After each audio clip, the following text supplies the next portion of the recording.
And then through my junior and senior year of high school, I got an F in religion, even though I continued to do very well on the tests. In any case, when I was 28, to make a long story short, some friends of mine gave me a copy of the Quran. And one night I was sitting in Diamond Heights, my apartment in Diamond Heights in San Francisco. I was working that time at the University of San Francisco. I was 27, 28 at that time, I can't remember. And I ran out of stuff to read, and I took this gift that my friends gave me and I began to read it. And I came to the first verse. Well, I opened the Quran, read the first page, then the second, and then very quickly, in the second surah, about 37 verses into the Quran, I came upon the story of mankind. And I have to admit, I read through it very quickly. It was about 9, 10 verses long, story of the first man and woman. And I recognized some of the details. It was similar to what I had learned when I was a child, but I noticed that there was something wrong. It was apparent to me that whoever authored this Quran, of course I wasn't a Muslim at the time, so I didn't have any idea who that was, whoever authored this Quran clearly did not understand the real meaning of the story, because they had obviously gotten the details confused. They didn't even understand the whole purpose of the story.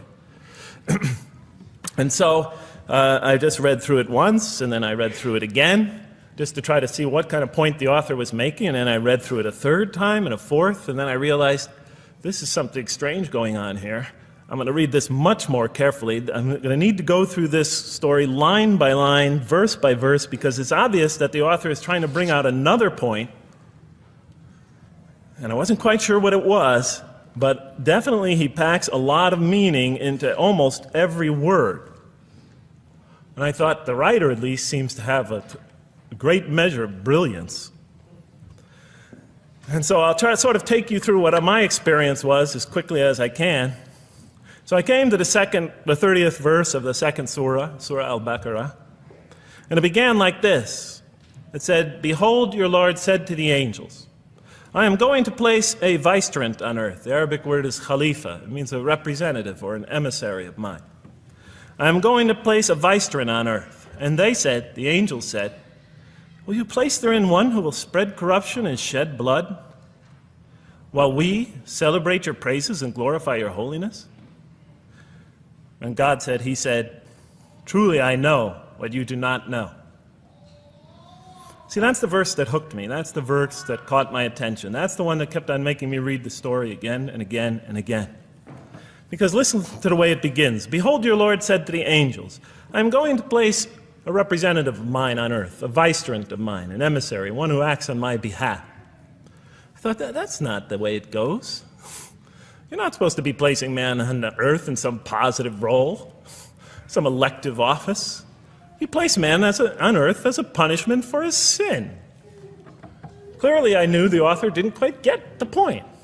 But still, it was an amazing line. But then I come to the next line, and it says, "And the angels say, will you place therein one who will spread corruption and shed blood, while we celebrate your praises and glorify you?" I looked at it again. I couldn't believe the question. They said, "Will you place therein one who will spread corruption and shed blood, while we, the angels, celebrate your praises and glorify you?" I looked at that and I said, exactly. That would be my question.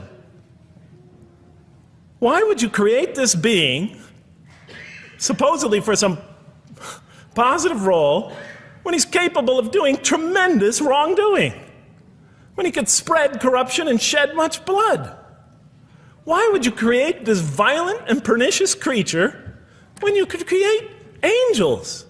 As the angels clearly say, while we, the angels, celebrate your praises and glorify you. They were asking one of the most fundamental questions in the entire history of religion. Why create you, man, this utterly fallible creature, this creature who could rebel against God's will, who could do such tremendous wrongdoing, who could wreak havoc like no other creature on earth, when you can make them angels? And look where the question is being asked. It's being asked in heaven. It's almost like saying, look, why don't you just make them angels and be up here in heaven with us, you know? Why don't you just make them angels, pop them into heaven, he's fine. Why would you put him on earth, where he could feel distant from you, where he could work out his worse criminal tendencies, act them out, feeling somehow independent and apart from you and free to do whatever he wants, when you could just make them angels and put them into heaven and make them perfectly submissive to your will? I looked at that question and said, that's my question. I'm not even a single verse into the story of mankind, and there before me I see my question. That whole question, everything that I ever thought, everything that I ever experienced, everything that I ever knew was in that question. It was as if the author took my life and wanted to pick out exactly the right question to humiliate me, to provoke me, to anger me. Why create man, this most destructive and violent creature, when you could make them angels? And then look at the answer. And he said, God said, truly I know what you do not know. You know, in modern parlance, we would say, I know exactly what I'm doing. I read that and said, what? You know what you do not know? You know exactly what you're doing? Well, please inform me. Tell me what you're doing. Because, you know, I'm 28 years old and I haven't figured out it yet. And I have a lot of issues that I'm still dealing with that's connected to this question. You can't just get off that easy. You can't just tell me you know exactly what you're doing. Not after what I've been through. Not after you made me this way. And then I realized, of course, I was arguing with a God I didn't even believe in. And that would happen several times as I read through the Quran. And sometimes I would just get into so agitated by what I read, I'd start arguing with this voice that I'm reading before me, that's calling to me. So we turn to the next verse. It turns out that the Quran just doesn't dismiss the question. It starts to answer it a little bit. And in the next verse it says, and he taught Adam, God taught Adam, the names of all things. And then he placed them before the angels and said, tell me their names if you are right. So this verse is clearly referring to the previous one. But notice what it says. Now, from my own background, I remember Adam naming things, but it wasn't connected to any answer to any philosophical question. But here, notice what it says. And he taught Adam the names of all things. And I realized already, just from the first verse, you got to read these verses very carefully because it's packed with a lot of symbolism and meaning. And he taught Adam the names of all things. So here we see Adam is not only just a creature who knows how to name things, who's acquiring the gift of language, but he's also a learning creature. God is teaching him. Now right here, right in this verse, and it'll come even clearer in the subsequent verses, that the very first thing that the Quran is going to emphasize here is man's intellect. He is a learning creature. He is taught. And what is he taught? What is one of the great intellectual gifts he's given? In response to the angel's question, the gift of language. Because through language, mankind could not only learn, but he could learn things not only through his own experience, but he could learn things that other people have experienced of times and places that are hundreds, thousands of years and miles separated from him. And so that all our knowledge becomes cumulative.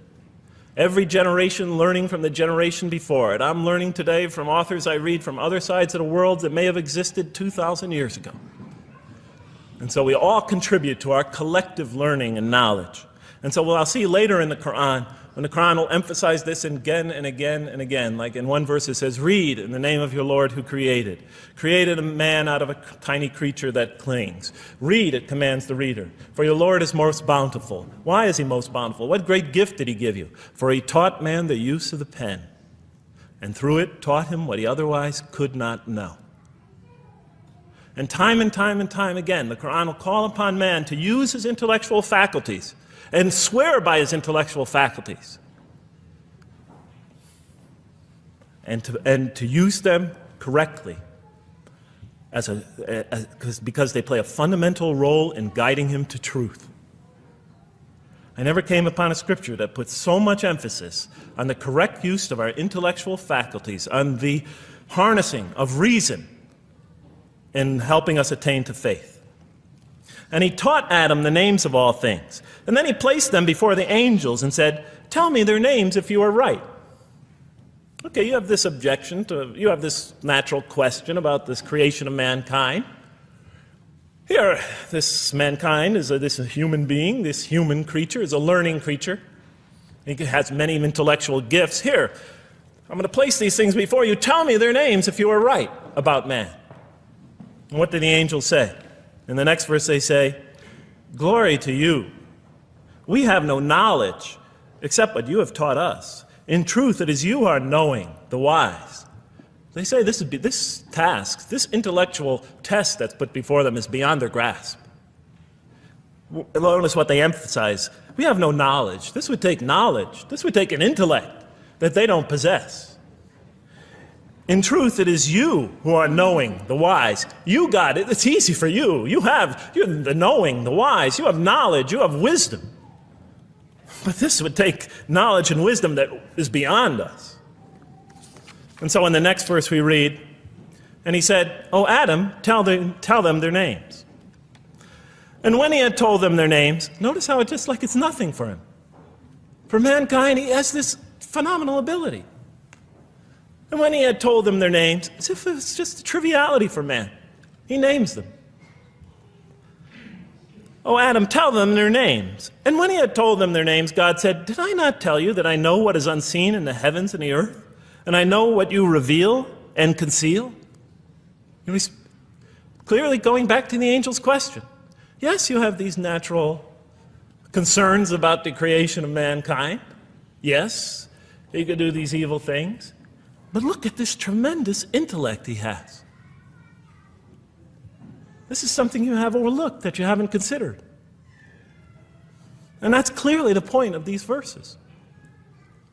Even though I felt that the author didn't quite, it was as if I realized that he didn't misunderstand the story. He was taking one of the great stories in the history of humankind, one of the fundamental greatest stories in the history of mankind, and molding it and using it as a vehicle for an entirely original message. And God said, "Did I not tell you that I know what is unseen in the heavens and the earth? And I know what you reveal and what you conceal?" In other words, didn't I tell you I know exactly what I'm doing? And then in the next, and didn't I not tell you that I know what you reveal and conceal? I looked at that. What question what did they reveal and what did they conceal? What did their question reveal and conceal? I thought about it for a minute. Oh, it's obvious. What did their question reveal? Just go back and look at the question. It revealed the sinful and sinister propensities of man. I mean, it's obvious, right? Why are you all looking at me like that? You're starting to scare me. You're all looking very serious. Am I losing you? Wow. Okay. So, they revealed the sinister and evil propensities of man. But what did their question conceal? And all you have to do is think about it for a minute. Human beings, yes, they could do evil. Yes, they could do wrong. Yes, they could create misery. But they could also do exactly the opposite. They could choose to do evil. They could choose to do tremendous good. They could choose to do tremendous violence. They could choose to show tremendous compassion. They could choose to live by falsehood. They could choose to live by the greatest truths. They could be terribly ugly. They could be terribly beautiful. And up until that point in my life, I, like the angels, that only saw one side of the coin. And for the first time when I read that verse, believe it or not, it was an eye-opener for me. I had always been obsessed with the evil potentials of human beings. When I read that verse, I realized that, and I had a great example right in front of me with my own mom, I realized that I had been blinded by only one side of human nature. So we go on to the next verse. "And behold, we said to the angels, bow down to Adam, and they bowed down. But not so Iblis." Iblis is like the father of Satan. Satan's satanic beings, forces, creatures, existences. "He refused and was arrogant. He was of those who reject faith." An interesting statement. "And behold, we said to the angels, bow down to Adam. And they bowed down." Bowing down could symbolize two things. Bowing down could symbolize the superiority or potential superiority of one being over another. and so they bow down to them. Bowing down could also mean that they serve that creature in some respect. Of course, the Quran says that all beings serve God, all created beings serve God. But this verse seems to be indicating, and the rest of the Quran will make it clear, that these angelic beings, these angelic entities, will serve the development of mankind. We'll even see later that the satanic beings serve the development of mankind. Both forces, angelic and satanic, will serve the development of mankind. Because one will present man with a choice to do the most altruistic things. The other will simultaneously try to influence man in the opposite direction. And so human beings will be moral creatures, and they'll have to make moral decisions. And it's in those moral decisions that they will grow spiritually and morally as human beings. And they'll take that into the next life. And the angelic and the satanic forces will be catalysts for those moral choices that they make. They will heighten the human being's awareness of the rightfulness and the wrongfulness of the choice he's about to make. And the self, the soul, the nafs, as they say in Arabic, will have to make the ultimate choice between good and evil. And that choice, that test will come again and again and again as human beings either grow or decline. And those tests will come again and again and again to try to help him towards his spiritual evolution, to bring him back, but that choice is ultimately ours. But I'm getting ahead of myself. And so we said to the angels, bow down to Adam, and they bowed down. But not so Iblis. Iblis is Satan, this rebellious force, this evil prompter, the one who whispers into the human heart. He comes into being. And with the introduction of Satan, we have the introduction of evil, that evil influences on human beings. And notice why Iblis does not bow down. He refuses because he was arrogant. You know, we often hear what's the root of all evil? In the West, it's always money, greed, etc. Here the Quran says that, seems to be saying that the root of all evil is not always material wants. It's not always money, it's not always greed. At the heart of evil is arrogance. Putting yourself above all others. Of assigning to yourself special priority and neglecting the rights of others. Of pride and arrogance and envy, the source of evil. He was of those who reject faith. I looked at that verse and I said, okay, I get why you would create angels to sort of influence man in a positive direction. But why in this story now are you introducing Satan? What sort of role was Satan play? And then, of course, you just think about it for a minute and you say, yes. The story is telling us that on one hand, we have these magnanimous urgings come from one direction. On the other hand, we have these satanic urgings coming from another direction. In other words, the Quran is telling us that man is not only a learning creature, but he's a moral creature. He has understanding of right and wrong. And God infuses those, allows those influences to come to him. Man is not only an intelligent being, but a moral being. And so, the Quran is not all that difficult to understand. You just sort of read it, I found, and you just sort of follow your nose through it and see what it's saying. I'm sure as most of you in this audience know. Okay, so we see that man is not only a learning creature, but he is a moral being as well. There's another verse in the Quran that says, by the soul and that which whispers into it, or which breathes into it. It's morality, it's immorality, and it's God consciousness. Both of these we are under the influence of. And God allows us to be under the influences of us. He creates us to be exposed to both influences. And then the verse says, truly he is successful, who causes it to grow. Causes his soul, his self, his real self to grow. And truly he is lost who stunts it, who disallows, who destroys his personal growth. So mankind is not only an intellectual being, but a moral being. And we said in the next verse, O Adam, dwell you and your spouse in the garden, and eat freely thereof what you wish, But come not near this tree, for then you will be among the wrongdoers.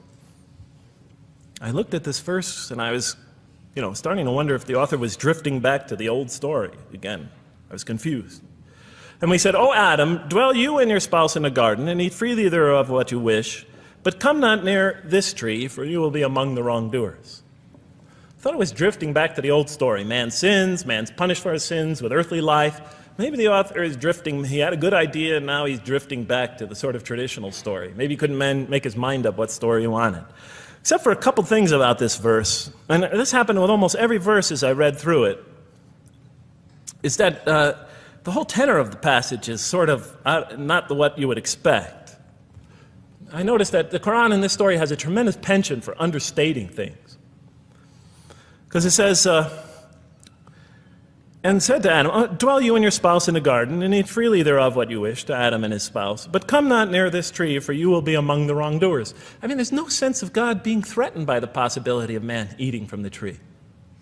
In this story, we don't see in this verse, we don't see that God is nervous at the prospect, that he's threatened by the prospect, that he's anxious about it. The tree that he picks, it seems like he's just picking out any tree. Nothing special about the tree. Go not near this tree, for you will be among the wrongdoers. Satan will later come to him and tell him it's a tree of eternal life, of a kingdom that never decays. Turns out to be a complete falsehood in his part. Nothing special about the tree. It's just a tree. God's not nervous at the prospect at all. In the tradition that I came from, God is threatened by the prospect. He has to put an angel with a fiery sword by to protect the tree, so that mankind never goes next to it again. I'm not putting it down, I'm just pointing out the difference of the story. They're both beautifully told. But he has to guard the tree. Why? Because if they eat from it, they'll become gods like us. This man, he already has a rebellious nature. Can you imagine if he eats from this tree? Can't let him get near that tree. But here, just, calmly says, but if you do, you will be among the wrongdoers. God is not worried about himself. It's just warning man, making it clear that if you do this, you've committed a wrongful deed. Again, the whole tenor of all these verses that you read through it is God knows exactly what he's doing. Okay, next verse. "But Satan caused them to slip and expelled them from the state in which they were. And we said, go you all down, some of you being the enemies of others, and on earth will be your dwelling place and provision for a time." What? I said? I mean, I was expecting now the rage, the anger, the violence, the jealousy. That's what I was expecting. Okay, they eat from the tree. Where's the rage, the violence? I'm going to punish you now. You're going to sweat on earth. And you're going to suffer, and you're going to stub your toe, and you're going to work, and you're going to labor. And you're going to die there for what you did. And where is the woman? Right? And the woman, right? She's the one who's going to suffer the most, right? She'll have to suffer labor pains and monthly cycles, right? And bleeding and crying out when her children come into the world. And she'll scream out. And worst of all, the greatest humiliation, the man will rule over her. When he's obviously her intellectual inferior, because she and the angels she and Satan seduced him, and he just bumbled along and committed a real, wrong deed.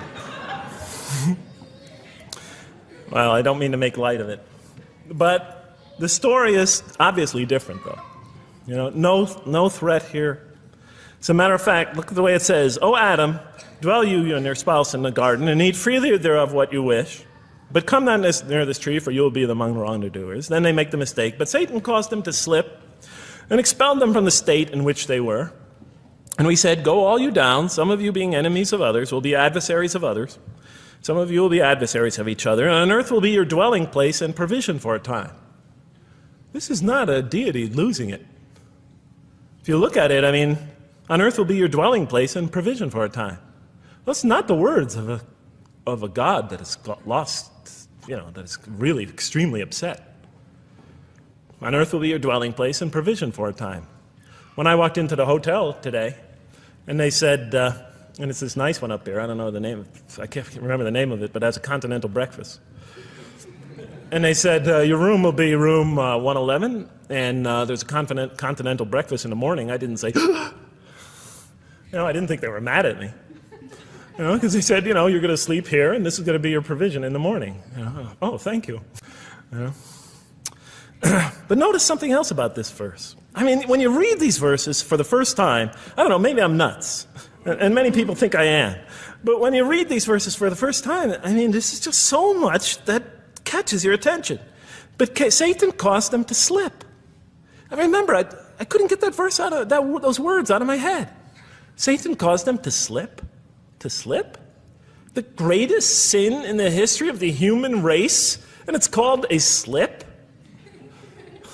In my culture, slip means, you just momentarily, for a fraction of a second, you lose your focus. It's not a big deal. My Uncle Bob used to always say to me, Jeff, I'm sorry I'm 5 minutes late, I slipped up. The understanding is it's no big deal. It's just a slip. That's what we say when we make a minor mistake. I slipped up. Don't worry about it. Never happen again. A slip, I said? Momentary loss of focus? The greatest sin in the history of humanity? Why we're all here? Why we're all suffering? Why we experience death? A slip? I didn't believe it. I went to my Arabian friends at that time. I didn't know any Arabic. They came to this verse. We went through it line by line. I said, now don't change any words. Just read them one at a time.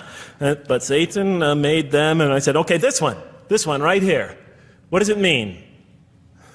Tell me what that means. They looked at it, it says, slip. Slip. And expelled them from the state in which they were. A slip, I thought? But then maybe I was trying to force the traditional understanding, the traditional interpretation. Maybe it was just a slip. I mean, after all, they didn't commit murder. They didn't commit robbery, rape, pillaging, assault. They ate a couple of pieces of fruit. It's not the greatest sin in the history of humanity by any means. And then the next verse says, and then they were expelled from the state in which they were. Well, what state were they? Let's see now. Let's go back from where we started. First, mankind is being taught. We see he's an intellectual being. Then we show he's a moral being. Moral being means he's a being that's going to have to make choices. And then God gives him this choice. It's not a huge deal. It's not the gravest sin in the history of humanity by any means. It's minor by any standards. They make it, though. We see that God originally intended to put man on earth as his vicegerent. We see a period of preparation where he's being prepared intellectually, where he's growing as a moral creature. When does God finally put him on earth? What signals that he's ready to begin? He makes his first independent choice. It's not the worst deed in the history of humanity. It's minor on anybody's scale, but it shows that mankind is ready to act on his own, to be his own, to make his own choices, that God has empowered him to make choices, and he's ready to make them and carry them out, and see them most often to their expected ends, if God wills. And that seems to be the only real significance of it. But I thought, maybe I'm getting this wrong. Maybe God just blows off into an angry rampage the next verse. So I look at the next one and it says, and then Adam received words from his Lord. And God turned to him mercifully, for he's oft returning, ever merciful. Well, if I had any doubts up till now that God is not enraged by what this has happened, that God hasn't prepared mankind for this choice, for what was eventually going to happen, that all this was preparation for mankind to begin his earthly sojourn in this famous allegory. If I had any doubts before now, I had them, certainly didn't have them after reading this verse. This verse is entirely consoling, reaching and merciful, reaching out to mankind in mercy. Mankind goes to earth. He's obviously afraid. He obviously feels remorse. He's in an unfamiliar environment. And what does God do? He turns to him. He turns to him. In Arabic, the word has the meaning of like a father turning towards an infant or a child or somebody, or a parent, a mother turning towards her child. And he turns to him mercifully, and for God is oft returning, ever merciful. And Adam receives words from his Lord. What kind of words? probably words of consolation, words of hope, words to tell him not to be scared. And in the next verse we see those are exactly the type of words that Adam receives. He says, go down, Adam and his spouse, go down from this state, all of you together. Repeating that again, just so that we know that this is not a punishment here. Go down from this state, all of you together, and truly there will come to you guidance from me. And whoever follows my guidance has nothing to fear, nor shall they grieve. It is an emotional picture. This young couple is here, in fear, and in shame, feeling remorse, and God reaches out to them and turns towards them and tells them, you have nothing to fear, nor shall you grieve. I know this is tough for you, but you've been prepared for it up till now, for your entire existence. It had to happen. This is a necessary stage in your development, in your growth, but just hang in there, follow my guidance, be true to me and I'll be true to you, I'll guide you, I'll help you, I'll do whatever you need. Just follow my guidance and you have nothing to fear, nor shall you grieve. Okay. So I was impressed. I thought this author, whom I didn't know, I thought was extremely brilliant. Because the story is entirely coherent, but it's bringing out entirely new meaning. And it's stressing some things in the human equation that I would never have normally thought of. Actually, I thought these sort of things argued against the existence of God. Here, the author was using them to say, look at these. These play a fundamental role in the purpose of life. What? Intellect. Human beings have intellect. Right. In response to the angel's question, they are moral creatures, and they are subjected to evil and angelic promptings. And they have to choose between them again and again and again throughout their existence. And their growth, which the Quran talks about frequently, is going to depend on that. We're here to grow, as we will see. But it emphasizes choice. Human beings are creatures of choice. It also emphasizes suffering. Suffering. Hey, that's pretty nice writing. It also emphasizes suffering. Human beings are going to suffer here on earth. That's the first thing that the story mentions. Spread corruption and shed blood? Havoc, suffering, pain? Yes, these three things play essential roles somehow, the story is saying, in our development on earth, in our very purpose of our development. These are the three things we've always had the most trouble grappling with, all theologies have. Why give us intellect? If it leads us often to challenge in our minds the existence of God, if we can't reconcile the existence of God with our minds, with our reason, why give us choice if we could choose to do wrong? Just make us angels. Why let us suffer so on earth? Just pop us into heaven. And here the Quran is telling that these play essential roles in our attaining of faith. Not only these, of course, it also mentions guidance, God's forgiveness, revelation, etc., angelic forces, satanic temptation. It mentions all these other things as well, but these three essentially really caught my attention. I never expected that these three things would be emphasized. And so as I read through the Quran, I looked, anytime I saw anything that seemed to relate to this, I would write down notes and underline it. And I would walk up and down in San Francisco with my pen as I'm walking, because I like to walk about 7 miles every day, and I'd be underlining. My friends would always say, Jeff, what book are you reading? And I would lie to them. I'd tell them, oh, it's a great novel or something. I didn't want them to know that I was reading the Quran. I think they thought I was going nuts. But in any case, so very quickly, I was wondering, does the Quran really emphasize reason? Does it really emphasize choice? Does it really emphasize suffering? How much more time do I have, Madam Speaker? 35? 25, okay. I'll do the best I can.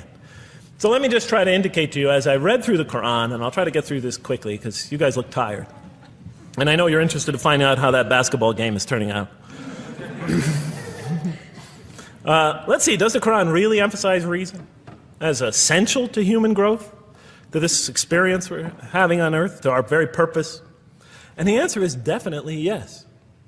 So much so that even Western Orientalists, people who wrote against the Quran, said that this is a major feature of the Quran, a feature that you cannot miss. Henri Lemens, writing in the early part of this century, one of the famous Orientalists, who wrote very much against Muslims, hoping to unseat them from their religious belief. He wrote, "The Quran," and this is his quote, "is not far from considering unbelief as an infirmity of the human mind." Unbelief is, he thought, and he was saying it mockingly, is like, you can't think straight. You're not using your mind right, as my father used to say. Maxime Rodinson wrote at length about the rationalistic approach of the Quran to faith. And this rational tone of the Quran is one of its most salient features, beyond doubt. I'll just give you a few quotations. One of its fundamental themes is that people ignore or reject God's signs and corrupt religion precisely because they do not use their reason. And the Quran will say that again and again and again. The Quran says about the disbelievers, they refuse to reason and are a people who do not reason. I have 7 such quotes in the Quran. The Quran will say, will you not reason? It mentions that 14 times to the reader. God reveals signs and lessons and admonitions so that, and this is a quote from the Quran, perhaps you will finally use your reason. There are 8 such statements in the Quran. From the Quran's viewpoint, reason and faith are allies, just as illogic and false belief are allies. And it clearly sets the conflict along these lines. It says the right way has henceforth become clear from error. Those who benefit most from the Quran are persons of insight. 16 such statements in the Quran. Firmly rooted in knowledge, 8 such statements. Use their reason, 10 such statements. Stand on clear evidence and proof, 7 such statements. Those who oppose this revelation are deluded, 9 such statements. In manifest error, 28 such statements. Ignorant, 15. Foolish, 3. Have no understanding, 9. Only follow surmise and conjecture, 9. And blindly adhere to tradition, multiple times. It states that.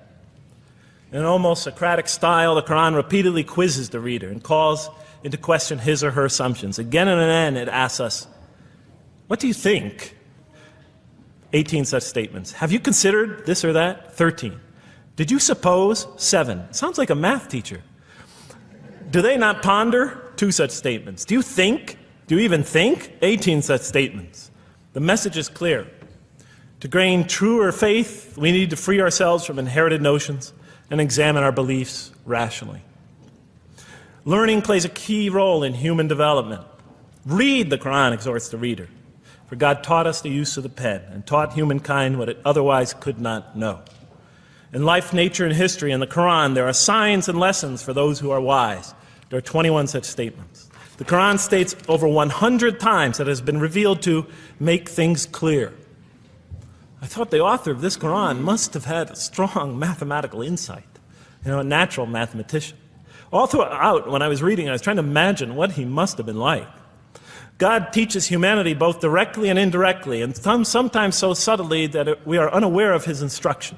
Thus he tests us in multifarious ways. Of course, I just want to make it clear, Muslims believe God himself is the author of the Quran. Sometimes I give this speech and people come away and ask me, Jeff, who is the author of the Quran anyway? But I didn't know. So I was just trying to figure it out. Repetition is indicative of the importance given to certain ideas. It should be observed that the Arabic word for knowledge in the Quran, ilm, appears 854 times in the text in its various forms. It's one of the most frequently occurring words. So the Quran really does put great emphasis on reason in our spiritual quest. Does it put great emphasis on choice?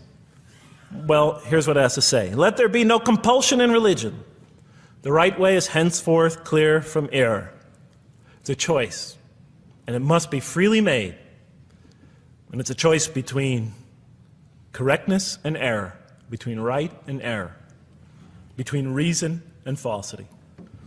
Had God willed, he could have indeed guided you all, it says in the Quran. I went, why not, I thought.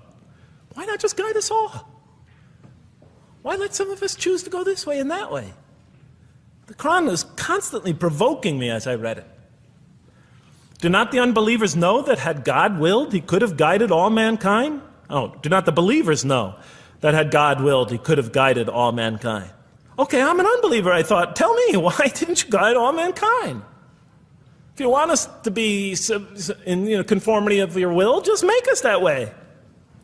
And if we had so willed, we could have given every soul its guidance. Why did you let us be creatures of choice? Just program us to do the right thing. Never make a wrong choice. Had God willed, he could have made us all one community. He could have made us clones of one another. But he didn't. It wasn't part of his plan. Enlightenment has come from your Lord. He who sees does so to his own good. He who is blind is so to his own hurt. It's your choice. It says it again and again in the Quran. Remember when I was reading this, I was a disbeliever. And this scripture is constantly reminding me, it's your choice, Jeff. It's no compulsion in this. It's your choice. It's up to you. You're probably not reasoning correctly here. Think a little harder. Come on, try. It's just a few more steps. And whoever is guided is only to his own gain, and whoever is stray, I am only a warner. It's your choice. We have revealed to you the book with the truth for mankind. He who lets himself be guided does so for his own good. He who goes astray, it's to his own hurt. It's his choice. There are many, many such references. I'll stop there. But you get the point. The Quran clearly emphasizes that choice plays a key role in our development. But what about suffering? I mean, suffering's the biggie, right? I mean, that's the real major question. What does the Quran have to say about suffering? Because every religion deals with suffering in a different way. It's either something you have to be saved from, and so some religions stress salvation, or it's something that you have to sort of transcend through meditation and training so you can sort of not feel it so much, get above it and beyond it. Some religions see it as primarily punishment. Some see it as, some of the more ancient religions see it as the result of the precarious and whimsical, control of many gods working against each other, playing with human beings. Different religions have dealt with it in different ways. But almost all of them, I would indeed say all of them, have sort of seen it as something not so good. But let's see what the Quran has to say about it. Something to be avoided, to transcended, to be saved from. The Quran says just the opposite. You are going to experience it. You will suffer in this life. And it plays a fundamental role in your development, in your growth, and in what you are to become. This scripture didn't just say you're going to experience it. It said you should embrace it. You should struggle through it. Your life should be a struggle, it says. It should be a jihad. Yeah, right? But that's what it says. Jihad means struggle. When the Quran most says jihad, it's very seldom, it's most often not in the context of fighting. Qital is the Arabic word for fighting.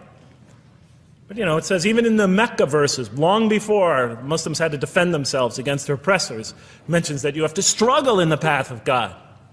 With the Quran, it even says. Struggle in the path of God with this Quran. Life is a struggle. It says in one verse, most assuredly we will try you with something of danger and hunger and the loss of worldly goods, with the loss of your lives and the fruits of your labor. Most assuredly we will try you.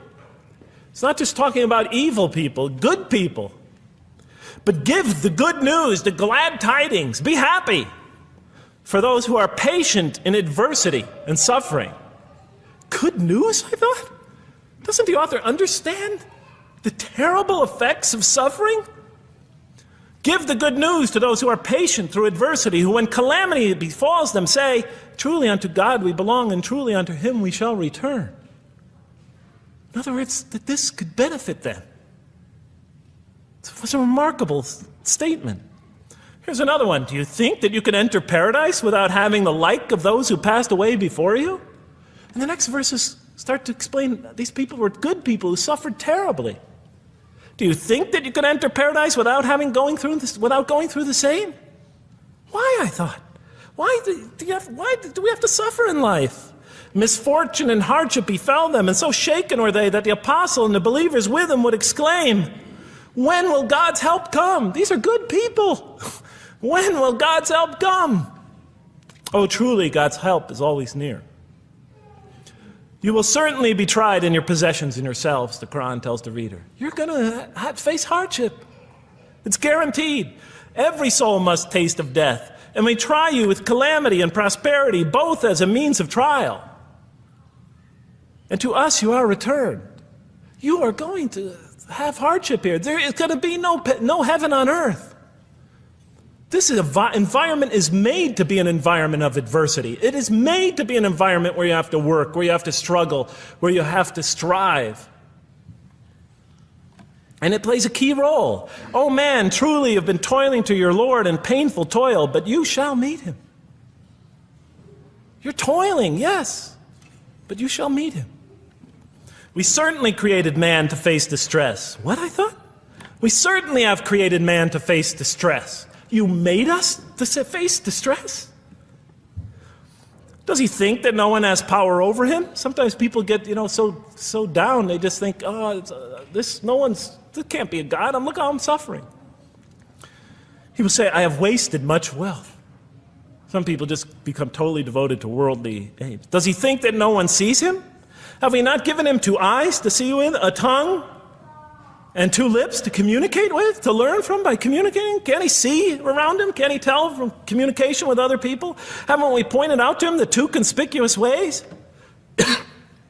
What are the 2 conspicuous ways? But he attempts not the uphill climb. One of them is the uphill climb. And it says this is the way you should be pursuing. And what will make you comprehend the uphill climb? It is to free a slave, or to feed in a day of hunger, an orphan nearly related, or the poor one lying in the dust.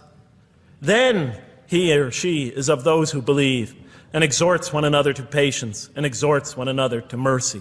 You have not attained to faith until you struggle the uphill climb. It's telling us. You should pursue the uphill climb. What is the uphill climb? Reaching out to your fellow man who suffers. To feed the poor one. To help the poor soul that's lying in the dust. And all over the world there are people in that state. And we watch the news as if it's just entertainment. And the Quran tells us this is something you should involve yourself in. That is the road that you should travel. It describes a successful life as an uphill climb. Well, I can see I'm running out of time, so I'm going to have to tie this up in about 15 minutes, I guess. But definitely the Quran emphasizes these 3 elements in the human drama. But as I read through it, I couldn't see how it all fit together. I mean, why didn't God just... Why? Why do we have to experience these? What purpose do they play? Just pop us in the head, beam us up, I thought. Well, one thing, like I mentioned before, the Quran will repeatedly emphasize that we're here to grow and to learn. And I'll give you 4 or 5 quick verses because I know you're tired. It says, Our Lord, and raise up in their midst a messenger from among them, who shall recite unto them your signs, and that shall teach them the book and the wisdom, and who shall cause them to grow. We have to learn wisdom in the book, and Revelation in particular, and who shall cause us to grow. And we have sent among you of yourselves a messenger to recite our signs to you and to cause you to grow. Truly God was gracious to the believers, this is in the 3rd surah, when he raised up from among them a messenger from themselves to recite his signs to them and to cause them to grow. It is he who has sent among you among the unlettered people a messenger from among them to recite his signs and to cause them to grow. These are all distinct references. Just 2 more. There are many more. And the soul and that which breathed into it, its immorality and its God consciousness. He is indeed successful who causes it to grow. And he is indeed a failure who stunts it. And in the 92nd surah, Surah Al-Layl, it says, Far removed from it will be the righteous who give his wealth that he may grow. So the purpose somehow is to grow. We're in a growing, learning, developing experience. We weren't just created when we came into the world. This is actually a stage of our creation. Just as our development in the womb was a stage in our creation, our essential stage in our physical creation, this is an essential stage in our personality creation, in the creation of our real being. That which we take into the next life, our essential selves. We've gone from the physical creation in the womb, primarily physical, now to the human creation, the personality creation in this stage. I thought maybe I'm, projecting my own neurosis into the scripture. Maybe it doesn't really emphasize that life has a purpose. But time and time again, I would find it does. For example, just quickly it says, those who remember God standing and sitting and lying down and reflect upon the creations of the heaven and earth and say, our Lord, you did not create all this in vain. You did not create all this in purpose. Just when I was starting to think, maybe the Quran really doesn't state a purpose of life. It really doesn't mean there's a real purpose of life. Maybe I'm reading into it something that is there. I would come upon verses like that would force me to just read a little further, make me think, well, maybe it's just around the corner. We have not created the heaven and the earth and whatever is between them in play. If we wished to take a sport, we could have done it by ourselves, if we were to do that at all. God doesn't create to satisfy his whims or fancies or entertain himself. Do you think that we created you purposely and that you will not be returned to us? It says in the 23rd surah, the true sovereign is too exalted above that. In the 44th surah, we did not create the heavens and earth and all that is between them in play. That serves a purpose. Now, what sort of purpose can it possibly serve? So I tried to, apparently the Quran speaks about believers and those who are the rejectors. You have the believers on the one hand, the rejectors on the other. Now apparently God has created us to be believers. So I tried to study what the Quran has to say about the believers, and it's a natural thing to do, to see what it wants us to become, if it has anything to do with these essential elements that it stated. I mean, it's a natural way to approach it. I think you agree. Do you agree? Somebody nod your head. That's what I say to my math students. Just one head nod is enough for a mathematician. Get one head going, okay, I did my job. Okay. So, how does the Quran describe the believers? What are they supposed to attain to? What is their ultimate thing that they're supposed to get? What are they ultimately supposed to achieve? And it's very clear when you read the Quran that what they will achieve in this life and will experience to so much greater degree in the next is they will experience a relationship of love with God. They will turn to God in love and God will turn to them in love. In the Quran, God's mercy, compassion, forgiveness, kindness, beneficence, warmth, generosity, all the things we normally think associated with God are freely given to all mankind. But when the Quran speaks of God's love, we would normally think of that as God's love. But when the Quran speaks about God's love, it's talking about something very special. This love is always presented as a relationship between two. If we do not turn to God in love, then we just receive his mercy, forgiveness, kindness, beneficence, warmth, generosity, all those wonderful nurturing things, his nurturing, and we reject it. And so we never really experience that love, because we never really turn to it and open ourselves up to it.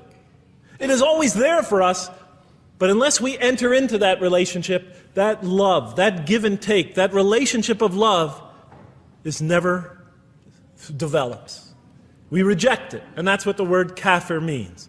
It means to reject, to turn your back, to ignore, to throw a gift that someone gives you behind your back. And so the Quran tells us that the believers will experience this sublime relationship of love. It says, yet there are men who take others besides God as equal, loving them as they should love God, but those who believe love God more ardently. Say, if you love God, follow me, and God will love you and forgive you your faults, for God is the forgiving, the merciful. O you believe, if any from among you should turn back from his faith, then God will assuredly bring a people he loves and who loves him. And throughout the Quran, I'll mention time and time again that God loves the believer. God loves this type of person. God loves that type of person, and so forth and so on. So it's quite, and I'm trying to pick the speed up here, so you'll have to excuse me for that. But it is apparent from the Quran that one of the purposes of creation, maybe the essential purpose of the creation, is to produce from this subset of humanity this subset of humanity that will freely enter a relationship of love with God.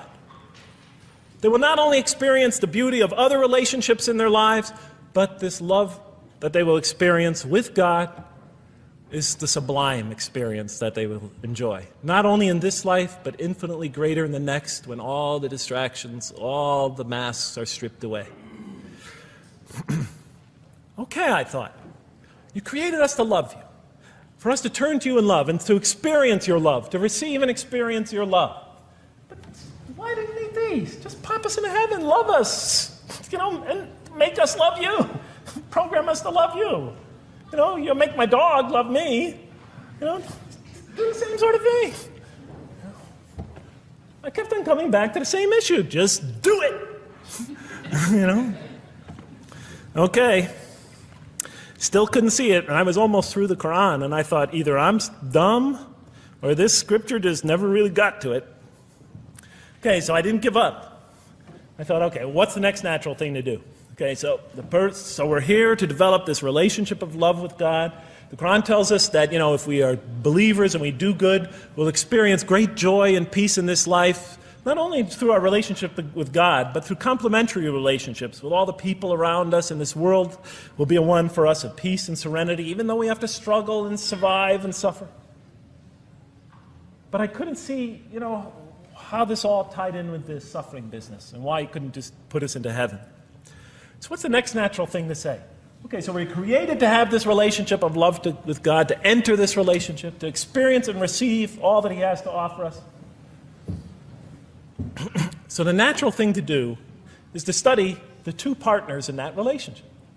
What does the Quran have to say about us, the believer? What does it ask of him and her? What does it require of them? And then what does the Quran tell us about God? And then is there some essential nexus, some essential connection between them, and does it have anything to do with these? Because if the Quran doesn't show that, then the essential link that links all this together, that pieces it all together, is missing. And as I thought to myself, whoever this author is, and by now I knew he had fantastic genius, even though he came from the primitive confines of the most backward, most uncivilized sector of humanity, of people that had no literary history, really, to speak of, no great works of literature, no scriptures that preceded him, even though he came from the desert of culture, even though this came out of that environment, and the mind behind it had to be tremendously and phenomenally genius to come out of that surrounding and produce something like this. If that essential link was missing, I knew that, he was great, but, and extremely great. But, what do you expect? How could anybody answer those questions? Nobody in the history of humanity has been able to answer them. Okay, so I thought, first I'll see what the Quran has to say about the believers. What does it require of them? Then what it has to say about God, and see if there's some essential link. Are you following me? You're giving me the note. Get off the stage. Okay, I'll do my best. It's a deep subject. We're almost done. Bear with me a few more minutes. I'm sorry, really. I know Siraj Wahaj, when he gives these sort of speeches, he always says, okay, I'm finishing up now, and then 10 minutes later he says, you thought I was telling you to... I won't say that, but just give me a few more minutes. Bear with me. Okay, quickly. What does the Quran ask of the believers? From the Quran's many exhortations and its descriptions of acts and types of individuals loved by God, it's not difficult to compose a partial list of things that the Quran wants us to do, which it calls good deeds, time and time again. To believe in God, to have faith in God, to have a relationship with God, and to do good. So what does it describe as these good deeds? Well, as I read through the Quran, it says that, can I take this away? Remember, intellect, choice, suffering. It says we should show compassion. Show compassion.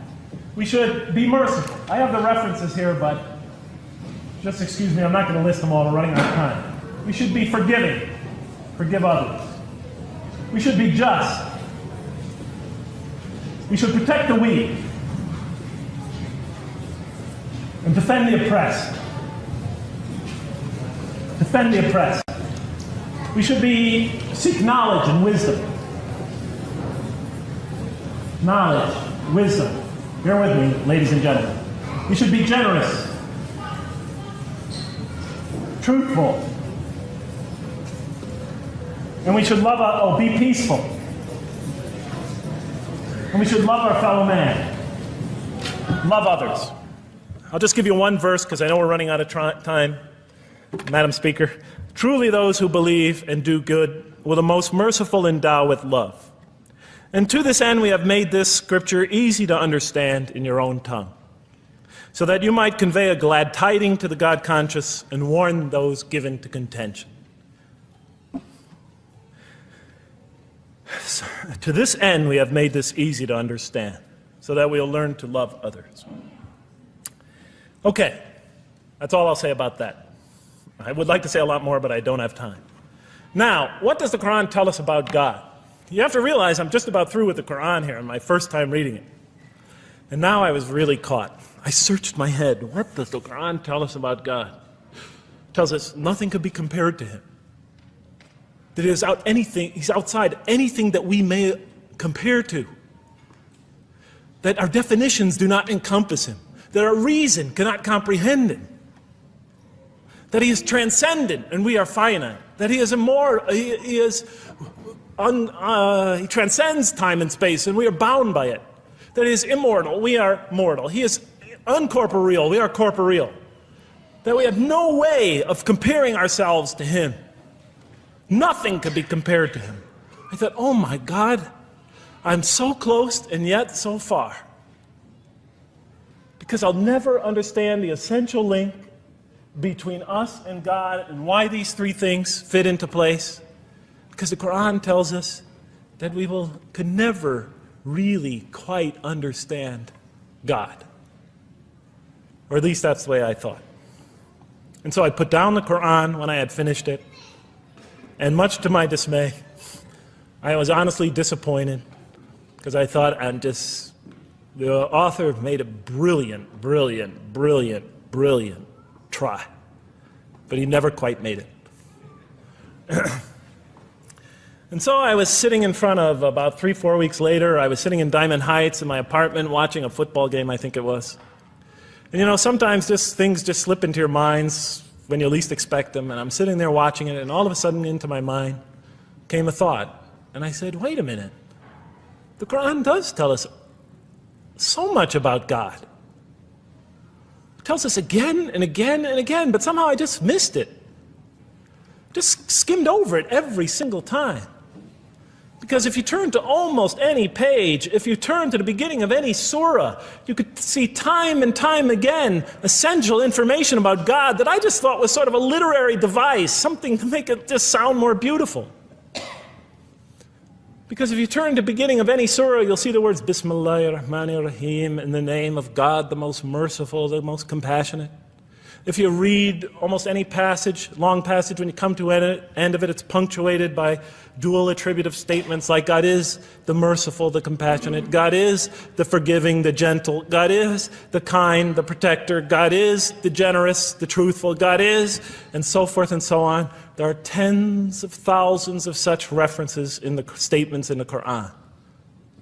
What the Quran defines as God's most beautiful names, his attributes of perfection, repeated again and again and again on almost every page. And as I sat there, sitting by the television, I started to jot them down in my, on my little piece of notebook there.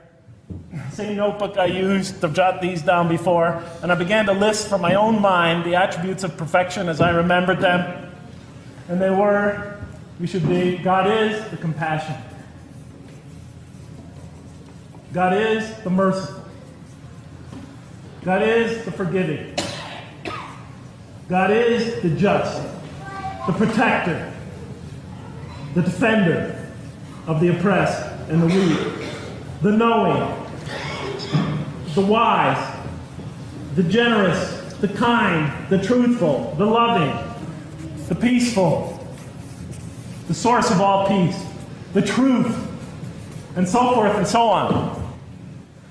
Every item I had listed in my list for the qualities that we human beings are supposed to develop, the Quran was telling me had its infinite source and perfection in Allah, in God.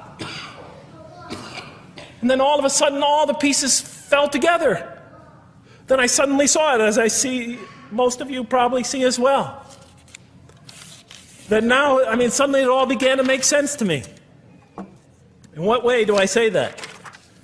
Well, it was now obvious why we had to develop these qualities. It was now obvious how these things on the floor here fell into place.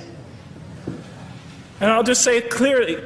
We're here to develop a relationship with God, to become closer to God. But how can you become closer to God when He's transcendent and you're finite, when He's immortal and you're immortal, vice versa? When He's immortal and you're mortal, when He's unbound, fettered by time and space, and you are, and so forth and so on. How can you become close to that one? If I want to become close to you, I need to have something to share with you, something that we have in common. So, for example, if I want to come close to this young man here physically, I'll approach him, because we both have bodies, and I can position my body closer to him. Physical presence, bodily presence, is something we both share.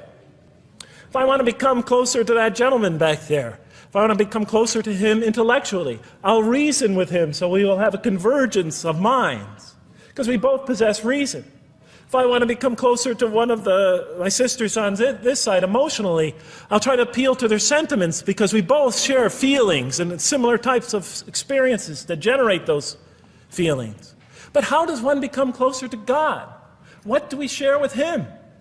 We share with Him exactly what He gave us. Because the Quran tells us that when we came into this life, He breathes into our spirit something of His Spirit.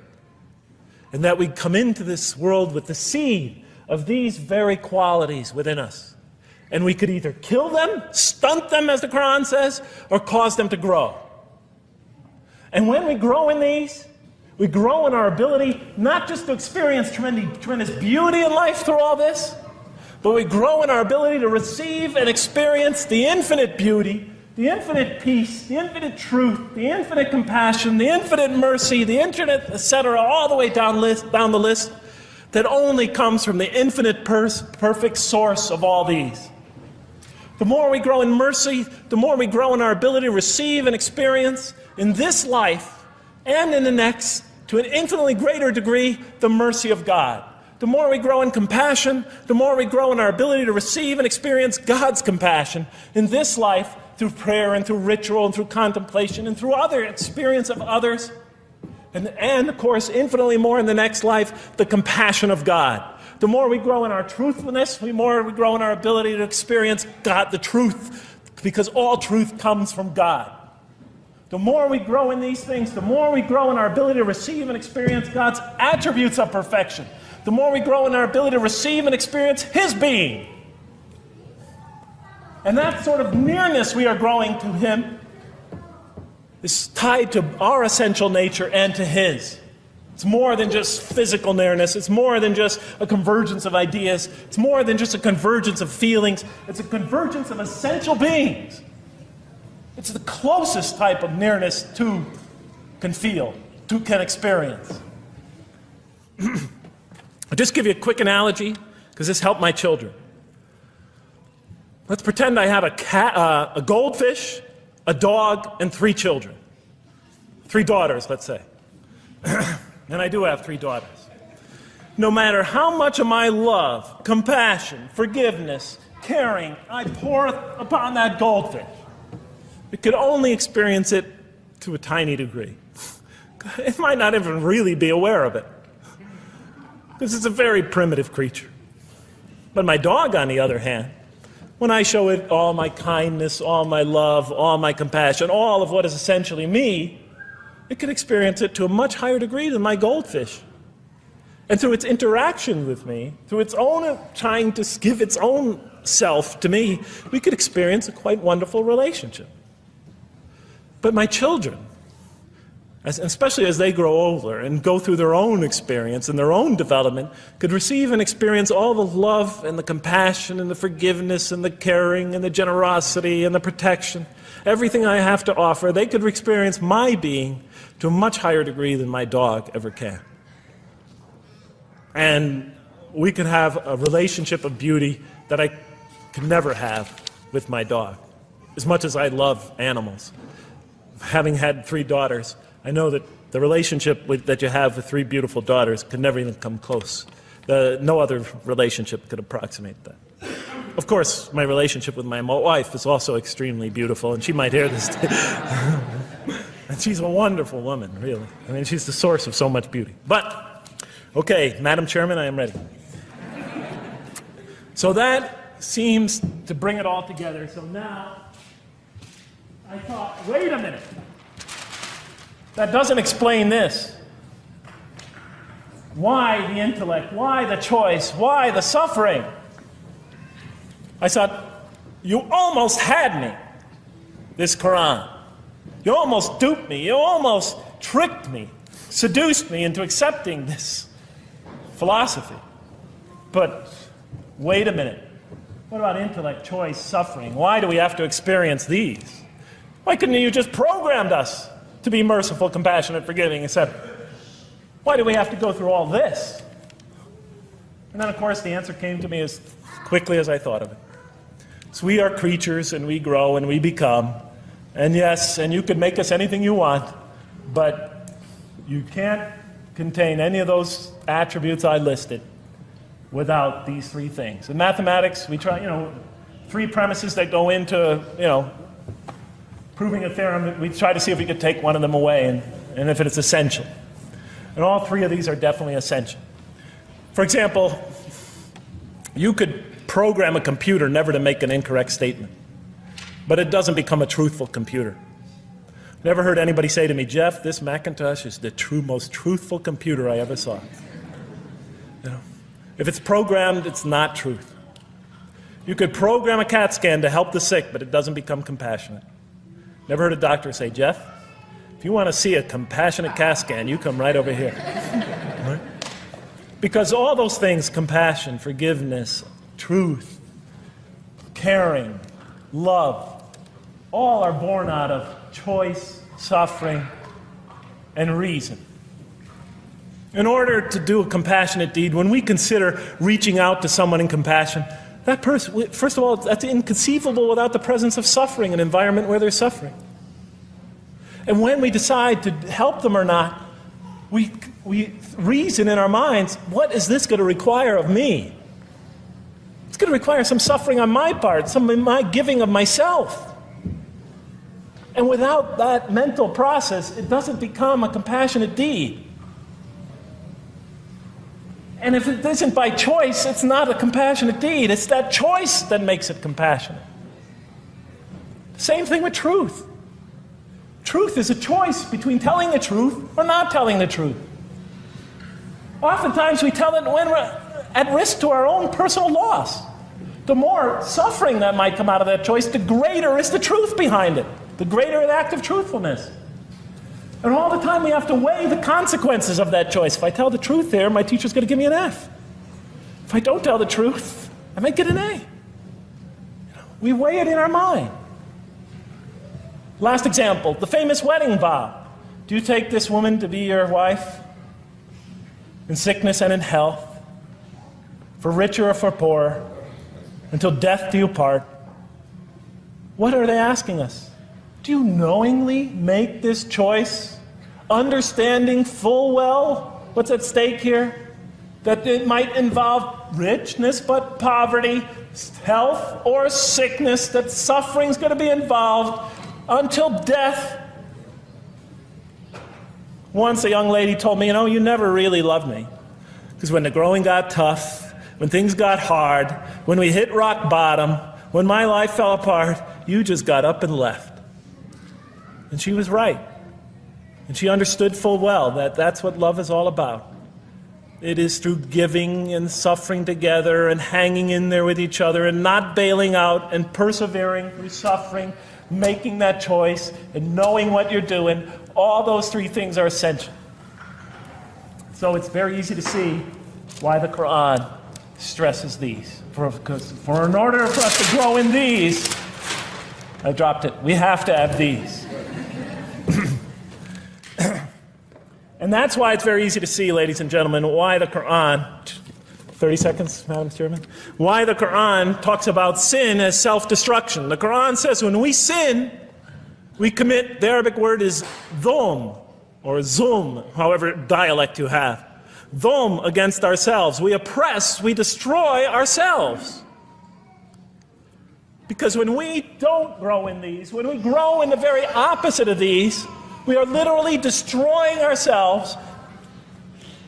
When we grow into the things that are antithetical to these, we are destroying our natures and will not allow ourselves to receive and experience the beauty that could be in store for us in this life and the next. It's like coming into this world and developing in the womb none of the physical things you need to experience comfort and joy and peace and happiness on a physical level in this life. It's as if you're coming into this life and you've destroyed yourself physically somehow in the womb, and you came into it and you had nothing to protect you from the cold, from the heat, from the harshness of the elements, from germs, from disease, nothing to protect you, nothing to satisfy, give you the ability to satisfy your thirst or your hunger, nothing for you to experience any physical comfort. This is all that matters as we go into the next life. If we don't develop these through our relationship with God, our very purpose of our being, then we will experience terrible suffering in this life, worse than if we came into this life in a physical state that didn't avail us of any of the comfort of this life. And so it'll be worse than fire. It'll be worse than endless fire. It'll be worse than hell, the worst hell we could possibly imagine. So the Quran tells us, that yes, when it talks about heaven and hell, it's used very powerful symbolic language, but what it essentially is telling us is imagine the greatest joy and wonderful and peace and serenity you could ever experience, and that's what's open to you on the one end. But on the other end, imagine the most terrible suffering that you could possibly bring on yourself, and you could also do that to yourself as well. It'll be worse than anything you could have ever imagined. And so, the Quran tells us that God says on the Day of Judgment, I did not harm you in the least. You destroyed yourselves. And it could say that in total objective truth. And that's why the Quran, well, I think I'll leave it at that because Madam Speaker is about to shoot me. I still have other things to talk about, but I want to find out how that basketball game is going. So thank you so much for listening to me for so long. And may the peace and mercy of Allah be upon you all. I didn't mean to try to scare anybody at the end. That wasn't my goal. I was just trying to make a point. And may the peace and mercy of God be upon you all. Thank you so much. Assalamu alaikum.